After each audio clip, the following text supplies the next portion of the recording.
First of all, that you all gonna know that I love you very much. באמת. Each and every one of you, if you would know, if you could just imagine how much I'm giving to each and every one of you, you would judge me really to kaf zchut. Because if I want today to take my stuff and to go somewhere else and to live quietly, I can do it big time. I have all of the options to get rid of all of my issues, all of my difficulties, all of my problems, all of my issues in the yeshiva, issues with my neighbors. I have everything that I can, all of the options are open for me, mamash, to go and live quiet life. There's only one reason that I'm here, that it's for each and every one of you to have food in your refrigerators, to have food in your brain, that you're gonna live life of happiness, of joy. This is the only reason that I'm here. Only reason. I can live quietly, I don't need no one. Trust me. I'm in a very good place between me and Hashem, between me and my bank, between me and my wife, between me and everything. I can make it on my own, quietly, benachat. But I will not gonna let myself do that. I am here for each and every one of you to spend my life with you. And if I would have that ability to sit and to talk with each and every one of you for 1 hour every day, there is nothing that I want more than that. There is nothing that would make me more happy than to sit with each and every one of you and to talk to you until you're gonna tell me it's enough, Dror, see you tomorrow. באמת, באמת. And every one of you, I believe, that can testify on that, that when I sat with him and talked to him, for me it was the best thing in the world. There is nothing that makes me more happy than to spend time with each and every one of you. I don't want nothing more than that. There is Torah in it, there is Afatza in it, there is Tefillah in it, there is love in it, there is wisdom in it. ומתלמידי יותר מכולם. For my student I am learning more than I learn from everyone else. But we have an issue. Rabbeinu said, כל העולם הוא גשר צר מאוד. All of the world is a very narrow bridge. והעיקר, לא להתפחד כלל. Not to be afraid at all. This is the main thing. Why not to be afraid? Why Rabbeinu needs to tell us? Because it's a frightening thing. To decide that you cross that bridge, and it's a shaky bridge. It's a really shaky bridge. And you're not going alone. Rabbeinu said the Torah not only to bachelors in their 20s. He said it also to Avrechim in their 40s, also to old people in their 70s. He said it also to women, also to children, to people with future, with plans for the future, with people with past, for people with no past, for people that are in jail, for people that I don't know what. Rabbeinu said it to everyone. Means that you need to take, it can be that you need to take your family on that bridge, that you need to take all of your parnasah, all of your financial confidence that you have, to take it also on that narrow bridge. Your future, your world to come, your tshuva, your will, your desires, everything you need to take on that bridge. And it's a narrow bridge. It's shaking, mamash, to the sides. And you don't see the bottom, you don't see what's going on. There is a fog over there. But Moshe, nichnas el arafel. Moshe is entered into the fog, into the cloud. Why? Ki shama Elokim. Because over there God is. Elokim, not Havaya. Judgments, not kindness. He's not afraid of judgments. Like we said yesterday, are you still kicking in suffering? You don't want to accept the suffering? You're afraid from suffering? I'm not afraid from suffering. I don't like that. Lo hen velo scharan. But I'm ready, even if I'm afraid, to say it's fear, and I need to ignore it, and I need to make another step. And this is what I'm doing. And like I told you, I hope you have the ability to believe me. But I'm doing it for each and every one of you. Each and every one of you is important to me more than I'm important to myself. Because to myself I can take care in a minute. It's very easy for me. Very easy. I don't need to come to details. Very easy. And I'm not choosing it. For me to sit in the class of Rav Yeshua Cohen, for me to sit and to learn 1-2 hours of Gemara, for me to go and to do 3-4 hours of Itbodedut, Benachat, those are things that I can do very easily. For me to take care of myself, to sell my house, to make a huge profit out of it, and to go and to look for something else, it's very easy. But I'm not doing it because I'm trying to establish for us, for you, for our brothers, a yeshiva here in Eretz Israel, in Jerusalem. And not a room in the yeshiva. A place that we're going to be able to bring thousands of Jews. When I spoke with Arav, I told him, Arav, even if you're going to give me a building and it's all going to be mine, it will not going to be enough. Because an English program, it's a program that have to expand and expand and expand, because we have over 6 million English speakers that are about to come to Eretz Israel. This is it. On that we're aiming. We're not aiming low, we're not aiming to the center. We're aiming to the truth. Our brothers are in the exile, and they don't have nothing to look for over there, and they're just terrified to cross that bridge. They're just terrified to take their families and to risk their financial security that they have, and all of their savings and their houses in Florida, in California, in Long Beach, in all of those horrible places. They're afraid. I understand them. It's very frightening.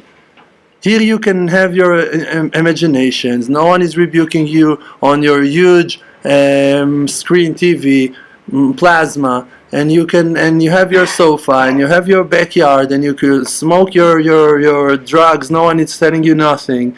You can take medicines for your health. You can drink some alcohol. You can dress well and to go out once in a while when you're not afraid, when you got over the last anxiety attack that you had. Okay, now you can go and make a show like you're I don't know what, I don't know who, and so everything is good. They're afraid. So what's our job? We need to expand that bridge. We need to stabilize that bridge for them. Our friend Ariel, once he wrote a song with me together. He said, when the heart is expanding, also the bridge is expanding. When we're smiling to them, when we're talking to them, when we're hugging them, when we're preparing the ground for them, telling them, hey, we have a yeshiva, hey, we have a house, hey, we have opportunities, you can work with us. When we are offering for them options for the future, it stabilizes that bridge for them. They're saying, hey, it's worthy. I have a rabbi. I have friends. I have a house. I have a place. I have a future. It can be. It's more realistic than imaginary, legendary land, promised land from the biblical time. Okay, then. Who can count on that when you don't have confidence, when you don't have faith? So we're working on the faith. And meanwhile, we also need to work on the houses, also need to work on the stores, also need to work on social security and on medical insurance, and we have to bring them everything. We have to offer them everything. I'm an individual. As much as I'm going to want, I will always going to stay one person. Always going to stay one person. I need your help. I need each and every one of you to wake up, to give me a hand, and that we're going to work it together. And you know, I'm telling you that, and it's not a secret. To rent a place, it's an expensive thing. But it's not in heaven. It's not in heaven. We're talking about $5,000 a month. $7,000 a month with all of the expenses. This is it. We're not talking about 50,000 billions a year. We're talking about $7,000 a month. You're going to give 100 from your masrot. You're going to give 100 from your masrot. You're going to give 100 from your masrot. And if it's hard for you, so give 50. But give. If it's so hard for you, give 10. Can you not give $10 a month to that amazing project? And don't only give 10. Call your mother and tell her, Mother, I'm learning here. Give 10. And if she cannot give 10, so give 5. Give 7. But give. You're 100, and he's 40, and he's 7, and you're 2. Will bring us that yeshiva. And another person that's going to come, going to give another 100. And another person that's going to come, going to give another 2. And we're going to expand, and expand, and expand. We're not eating that money. We barely eat. Who's got time to eat?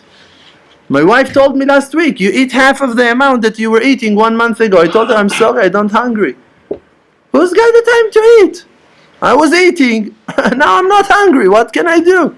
I'm not hungry. Who got time to think about sitting and eat? Who's got time? Who's got time? Who got time to sit and eat? Finish what that she's putting in the plate, saying thank you, Ima, toda rabba. Wow, amazing, beautiful. Last bracha. Allah. Weiter, moving on. We have so many things to do every day. This is our life. And for what?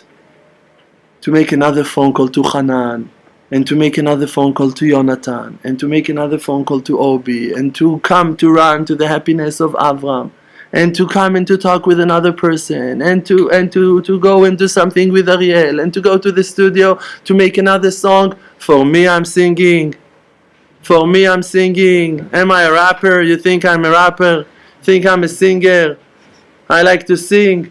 Shtuyot, who's got time to sing? And who is paying? I'm paying. I'm paying for the studio. I'm paying for the players. I'm paying for to edit it and to make it, and then for the person that makes clips out of it.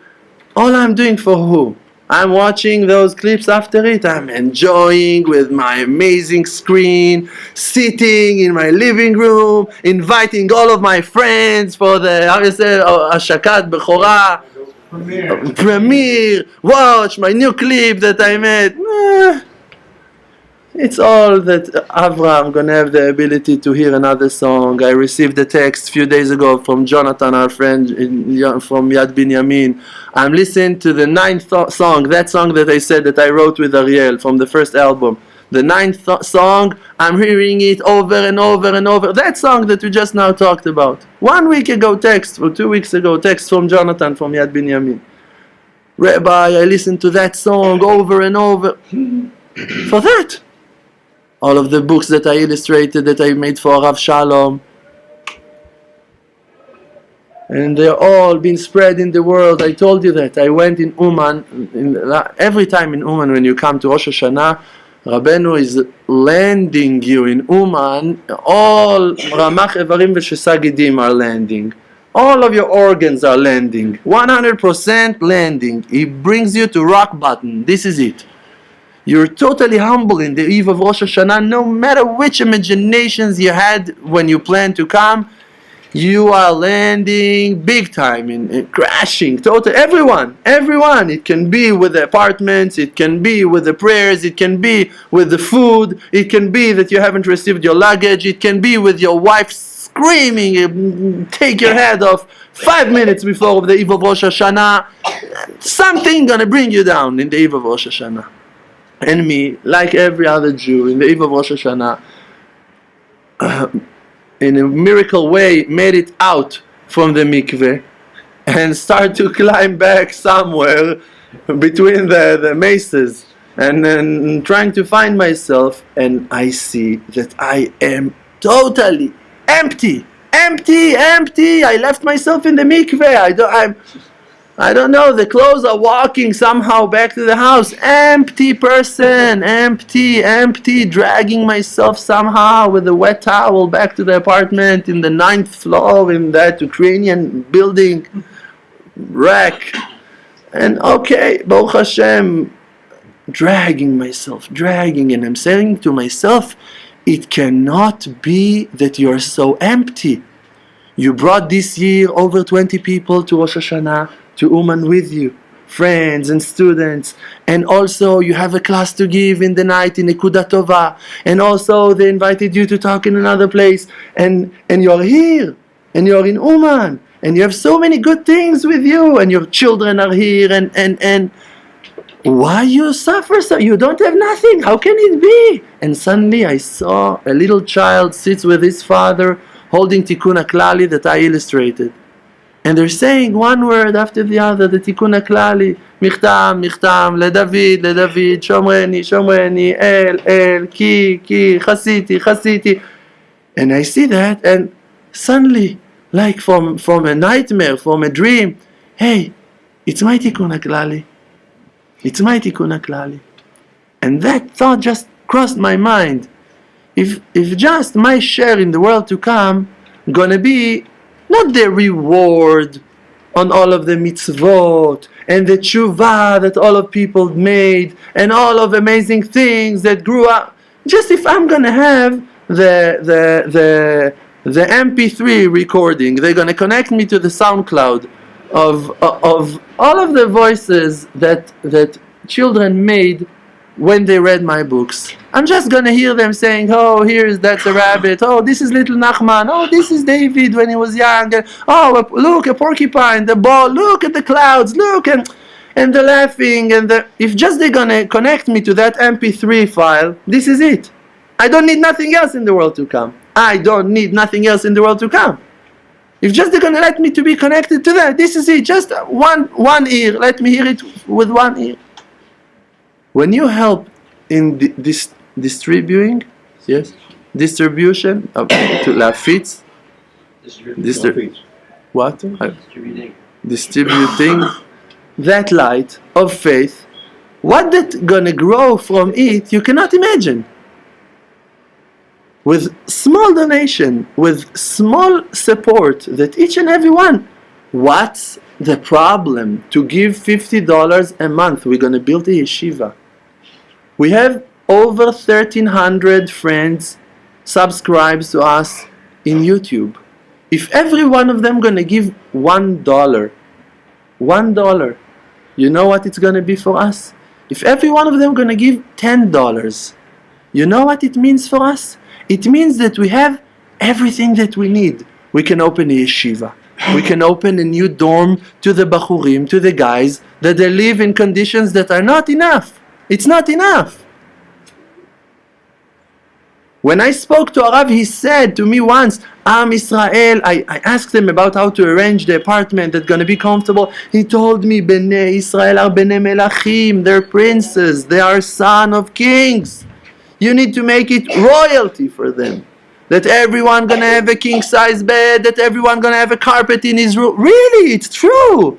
Why you need to live like in the army? What, are you soldiers? Why? No electricity, and I need to talk to them. Look, guys, you're using too much chashmal, electricity. Last month I want to talk to you about electricity. Use it. Come sit in my living room, enjoy my air condition. I want to talk to you about money. This is my trouble that I need to talk to you. This is my exile that I need to talk to you about money. I need to ask people to give $5, to give $10. This is a shiur that I want to give. This is what that I have to give. This is what that Hashem gave me to give. I want to give you Torah, water that comes out from Zion. I want to give you Torah, the ability to connect yourself to Hashem. But what can you do? You have a soul and you have a body. And we have to support that body. That body can collapse in a minute. The bridge is very, very, very, very narrow, very, very thin. And you have to cross it. We're going to have to cross it no matter what, and we will. Because Rabbeinu said, don't be afraid. But why not to go together? When you're afraid, when you're alone. But when you have company, it's not the same darkness. When you're 3, you're a group. When you're 7, who can beat you? When you're 10, when you're 20, when we're 50, when we were 100, when we are 200, you think that it's far away? Look on all of those poor American guys that are walking empty in the streets here, coming for 1 year, for 2 years to Jerusalem, and every evening they're smoking and drinking and going to the pubs and they're going to the clubs. And why? Because they don't have a solution. The parents paid tuition, $20,000 a year, and the yeshiva took it all, and they don't offer nothing to those guys. You know what I can do with $20,000 from every guy? That guy, they're going to receive that $20,000. What do I have to do with it? I'll take $5 from it for my parnasah. What do I need for myself? I have everything that I need. I already have everything that I need. But for you, how can it be that the yeshiva receives $20,000 a year for a bachur, for a guy, and he's not busy 24/7? How can it be that he's got hours on hours to look for drugs in the streets, to look for alcohol, beers, and women, and to go and to play football in Arzeh Abira and in Gan Saker? Why? Why it's supposed to be like that? Cannot hug the guys? No, they can. But they don't want. They want the 20,000. I'm sorry. They rather to have that 20,000 for the rabbis, for the chief rabbi, for the administration, for expenses, for I don't know what, for fundraising in New York. Imaginations. They don't care about the guys. Bottom line, they don't care about the guys. All of those broken guys are coming in the end to here, and we need to hug them and to heal them and to kiss them and to promise to them a better future. And then they're saying, but in 2 months I have to go back. Because they already spent their year here. They already spent the 2 years here. And this is it. A broken vessel saying, I'll try to be in touch. B'ezrat Hashem, I'm going to keep on watching your YouTubes. It's pity. The pain is on them. The pain is on our brothers. When they live here, Eretz Israel, you don't know what's going on with them. They're crashing big time over there in Miami. This is it. It's rock bottom. Really, they meet the slaim, the rocks. Really, they meet the rocks over there. This is it. The proof for that is that no one ever came back. All of them promised, Rabbi, in 1 year I'm with you, I'm just finishing my degree, and I say, I'm coming, don't worry. Yeah, I heard you. No worry. I'm not going to rebuke you. I'm just going to pray on you. They're not coming back, and you know why.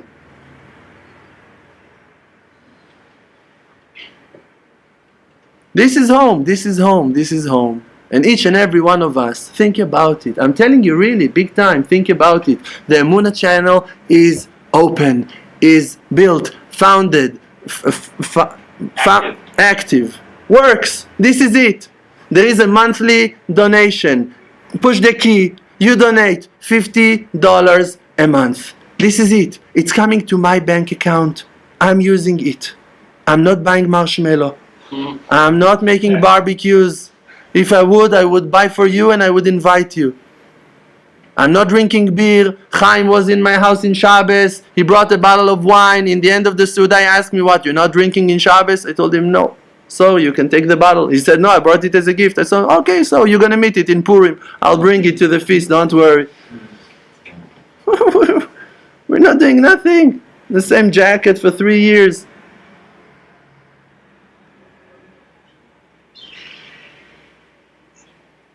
We're not replacing cars, we're not buying real estate, we're not doing nothing.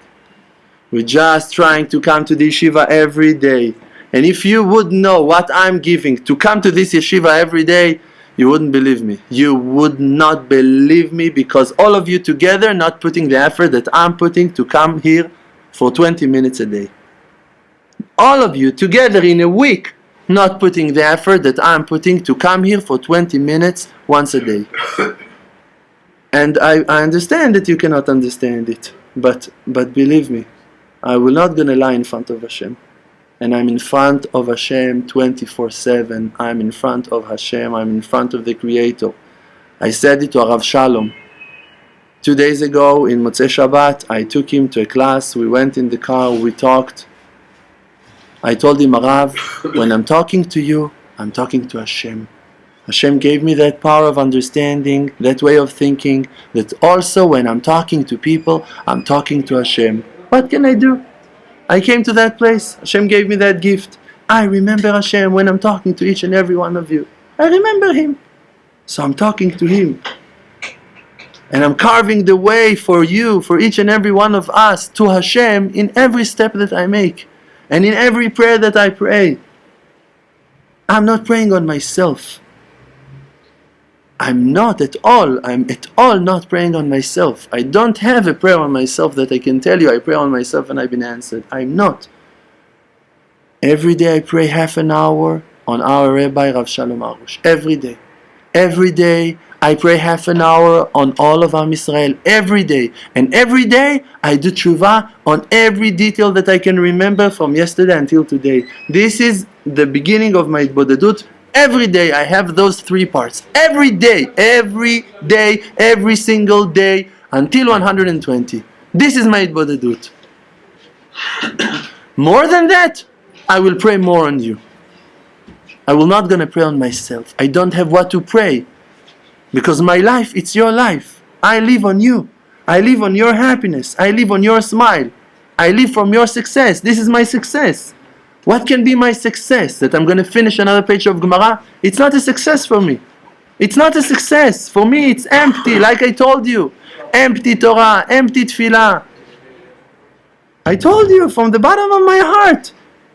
If I'm wasting my time to learn a page of Gemara when I can sit with 20 people and in front of camera another 20,000 people that can watch us, isn't it waste of time to learn a page of Gemara? I will make a phone call to Yosef or to Obi, gonna tell them, please, if you can come with the camera, I'm opening a book in my house, and this is it, and I will sit in front of the camera. I said it to Rav Shalom. I said it to him. I told him, Rav, they need to bring a photographer, a videographer, to walk with you 24 hours a day. Rav, you are something interesting. Rav, people wants to see you. Rav Shalom entered to the car. Rav Shalom entered the building. Elvis left the building, you can say. And Rav Shalom left the building, you cannot say. Why? Rav Shalom is lower than Elvis. Are you crazy? Rav Shalom went to give a shiur in Bnei Brak. Rav Shalom on the way to Ashdod. Oh, Rav Shalom is here. Rav Shalom is there. He went out for a meeting. Why not? Why not? So they're not cooperating. They're dumb. They don't have brain. They don't know how to do afatzah. So we're going to film me. I'm not interesting like a Rav, but I'm also something. So we're going to go after Rav Dror. Rav Dror left the building. Am I worse than Elvis? Yes, but so what? Poor Elvis, we miss him so much. Where is Elvis when you need him? Thank you, Rabbi. Say, be strong, be strong.